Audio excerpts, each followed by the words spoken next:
Praise the lord. Hallelujah. प्रभू येशूच्या नावाला गौरव असो की आज परत एकदा प्रभूनी संधी दिली की आपण त्याचं वचन ऐकावं. आणि लक्षात ठेवा, प्रत्येक दिवशी संध्याकाळी 8:30 वाजता शुक्रवार आणि रविवार सोडून तुम्ही देवाचं वचन ऐकत आहात. आणि जेवढं आपण देवाचं वचन ऐकू तेवढं तुमचं पाया किंवा विश्वास मजबूत केला जाईल आणि तुम्हाला कोणीच विश्वासापासून हलवू नाही शकत.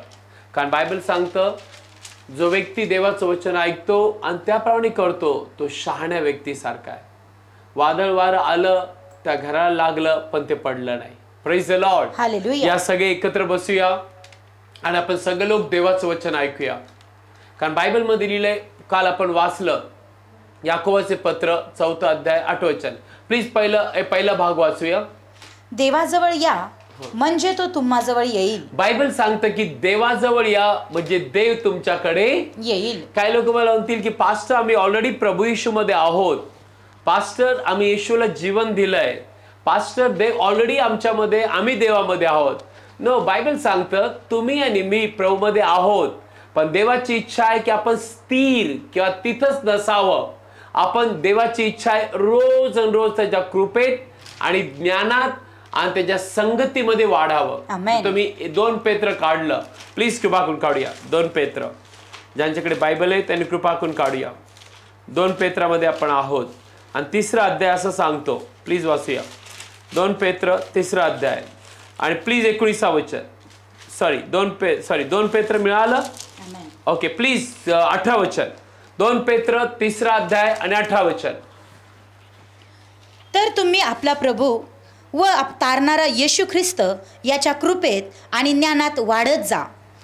त्याला आता व सर्व काळ गौरव आहे. बायबल आमेन. सांगतं की तुम्ही आपला तारणारा, आणि बायबल असं सांगतं, परत एकदा सिस्टर वाचूया. तर तुम्ही आपला प्रभू व तारणारा येशू ख्रिस्त याच्या कृपेत आणि ज्ञानात वाढत जा. आणि त्याच्या कृपेत आणि ज्ञानात वाढत जा. शैतानाची एक मोठी युक्ती आहे, कुयुक्ती आहे. तो तुम्हाला प्रभूमध्ये येऊ देईल.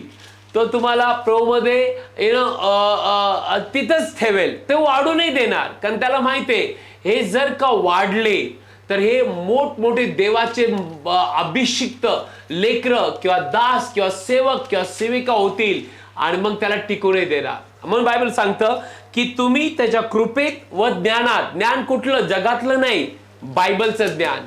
जगातलं ज्ञान देवासमोर मूर्खपणा आहे. कारण देवाने, बायबल सांगतं की जगाने त्याच्या ज्ञानात देवाला ओळखलं नाही. पण ज्या देवाने जगाला बनवलं त्या देवाचं ज्ञान बायबलमध्ये आहे.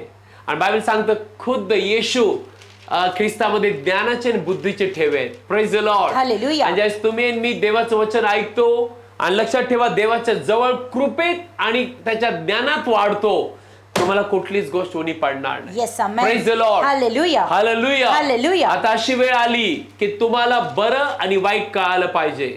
देवापासून काय आहे आणि शैतानापासून काय आहे हे आपल्याला कळालं पाहिजे. कारण बायबलमध्ये लिहिलंय, देवाचं वचन सांगतं, अनेक फसवणारे जगात निघालेले आहेत, पण त्यांचा आत्मा तुम्ही ओळखला पाहिजे. आणि कसं ओळखणार? जर तुम्ही देवाच्या जवळ आहात, देवाचा आत्मा तुमच्याशी बोलेल. देवाचं ज्ञान तुम्हाला प्रगट केलं जाईल. देवाच्या कृपेत तुम्ही वाढताल. आणि जेवढं तुम्ही देवाच्या कृपेत वाढताल, मला एक गोष्ट सांगायला आवडेल, एकही गोष्टीची उणीव तुम्हाला भासणार नाही. Yes. Praise the lord. Hallelujah. कारण देवाची इच्छा आहे की तुम्ही प्रत्येक गोष्टीमध्ये पूर्ण असावे. Amen. Hallelujah. Hallelujah. Praise the lord. Hallelujah. प्रत्येक गोष्टीमध्ये तुम्ही पूर्ण, तृप्त, शांती व आनंदामध्ये असावे. म्हणून रोज, आणि काही लोकांच्या घरामध्ये कौटुंबिक प्रार्थना होत नाही. मी नेहमी सांगतो, कुटुंबाची प्रार्थना सगळ्यात सामर्थ्यवान प्रार्थना आहे. का? कारण की पती पत्नी किंवा आई वडील किंवा मुलगा आई वडील आणि पती पत्नी जसे एकमत होऊन एका आत्म्यात प्रार्थना करतात, दुसरं कोणी नाही करू शकत. आणि ज्यावेळेस तुम्ही संध्याकाळी झोपतानी किंवा उठतानी किंवा दुपारी तुमच्या कुटुंबात तुम्ही प्रार्थना करताय, स्तोत्र गाताय, देवाचं वचन ऐकताय, गाणे गाताय, लक्षात ठेवा तुमच्या घराचं वातावरण बदललं जाईल. आमेन. एक काही दुरात्मा, एक काही चुकीचा परिणाम तुमच्या घरात येऊ नाही शकत. कारण बायबलमध्ये लिहिलंय की देवाचं वचन सांगतं की देवाच्या उपस्थितीमध्ये आनंदाची परिपूर्णता आहे. Yes. Hallelujah, hallelujah, praise the lord. Hallelujah. असं बायबल मध्ये लिहिलंय, देवाच्या उपस्थितीमध्ये आनंदाची परिपूर्णता आहे. स्तोत्रसंहिता 16वा अध्याय. प्लीज वाचूया. आणि शेवटचं वचन psalm chapter 16 and last word. Please वाचूया. ऐका देवाचं वचन. स्तोत्रसंहिता 16वा अध्याय आणि शेवटच्या वचनामध्ये आपण आहोत. वाचूया. काय लिहिलंय? जीवनाचा मार्ग तू मला दाखवशील. हा, देव प्रत्येक दिवशी तुम्हाला पावलो पावली चालवत नेईल आणि जीवनात कसं चालायचं हे शिकवेल. पुढे तुझ्या समक्षतेत हर्षाची पूर्णता आहे. हा, देवाच्या समक्षतेमध्ये आनंदाची पूर्णता आहे. जे मोबाईल मध्ये नाही, जगात नाही, जगातल्या घाणीत नाही, देवाच्या उपस्थितीमध्ये आनंदाची परिपूर्णता आहे. आमेन. Hallelujah, hallelujah. आज अनेक लोक दुःखात आहेत. आज अनेक लोक संकटात आहेत. आज अनेक लोक रडत आहेत.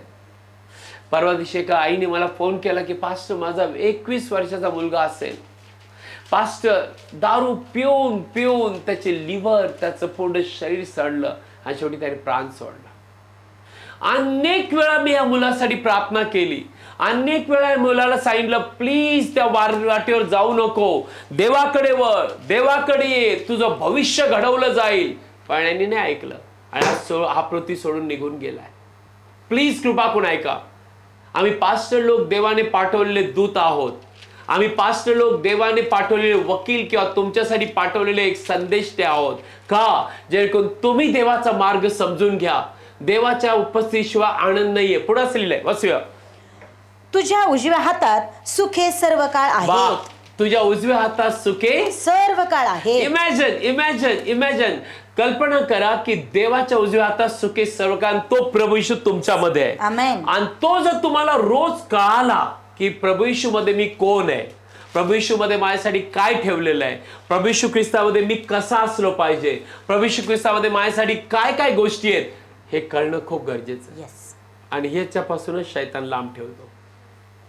Praise the lord. हालेलुया. आणि जेवढं तुम्ही देवाच्या जवळ येणार, बायबलमध्ये असं लिहिलेलं आहे देवाच्या वचनामध्ये. जर तुम्ही प्लीज नीतिसूत्र असा 18वा अध्याय काढला, प्लीज वाचूया. ऐका देवाचं वचन. नीतिसूत्र 18वा अध्याय आणि प्लीज 10व्या वचनाकडे आपण येऊया. Proverbs chapter 18 10 words. प्लीज वाचूया. परमेश्वराचे नाव बळकट किल्ला आहे. परमेश्वराचे नाव बळकट किल्ला आहे. न्याय त्यात धावून जातो. म्हणजे तुम्ही आणि मी देवाचे लेकरं देवाकडे धावून जातो आणि सुरक्षित राहतो. आणि कसे राहतो? सुरक्षित. What a great thing. कसे राहतो? सुरक्षित राहतो. आणि देवाची इच्छा आहे तुम्ही आणि मी सुरक्षित असावे. म्हणून ज्या बायबलमध्ये लिहिलंय, ज्यावेळेस येशू ख्रिस्त वधस्तंभावरती देण्यात येणार होता, त्याच्या अगोदर तो गाढवावर बसून, गाढवीच्या शिंगावर बसून यरूशलेमेत आला. आणि त्याने ज्यावेळेस यरूशलेमेकडे पाहिलं, बायबल सांगतो तो रडला. का माहितीये? कारण की देवाची इच्छा होती त्यांनी माझ्याजवळ माझ्या लेकरांनी असावं. पण देवाच्या लेकरांनी देवाकडे न येण्याचं नाकारलं. आणि बायबल सांगते, येशू म्हटला, ओ यरूशलेमे यरूशलेमे, भविष्यवाद्याचा घात करणारे, तुझ्याकडे पाठवणाऱ्यांना धोंडमार करणारे.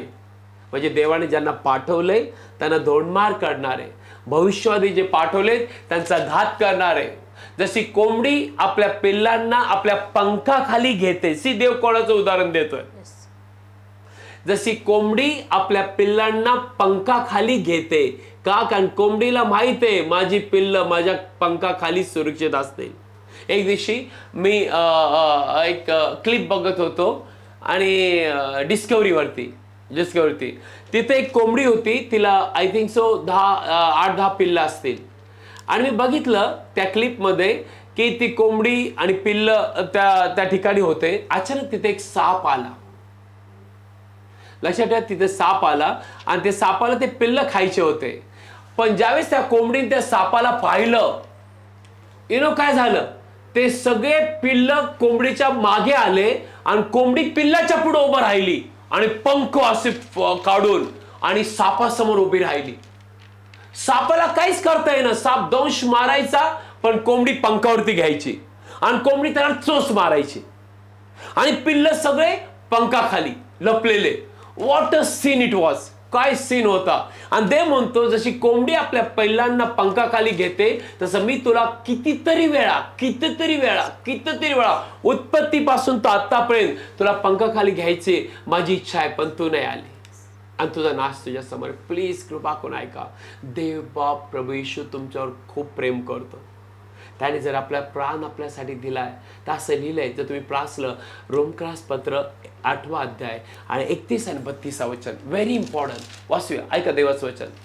वाचूया, प्लीज वाचूया. तर मग या गोष्टीविषयी आपण काय म्हणावे? काय म्हणावे? देव आपल्याला अनुकूल असला, देव जर आपल्याला अनुकूल किंवा बरोबर आहे, तर आपणाला प्रतिकूल कोण? तर आपल्याला अनुकूल आणि प्रतिकूल, म्हणजे देव जर आपल्याला अनुकूल आहे तर आपल्याला प्रतिकूल कोण? देवच वचन सांग कोण आहे प्रतिकूल? कुठली अमुष्य पुण्य? No no no no no no. पुढे असं लिहिलंय, ज्याने आपल्या पुत्राला देखील राखून ठेवले नाही. म्हणजे देवाने आपल्या पुत्राला, म्हणजे देवाला पुत्र नाही पण देव मानवरूप धारण करणं, म्हणजे देव स्वतः देहामध्ये येणं.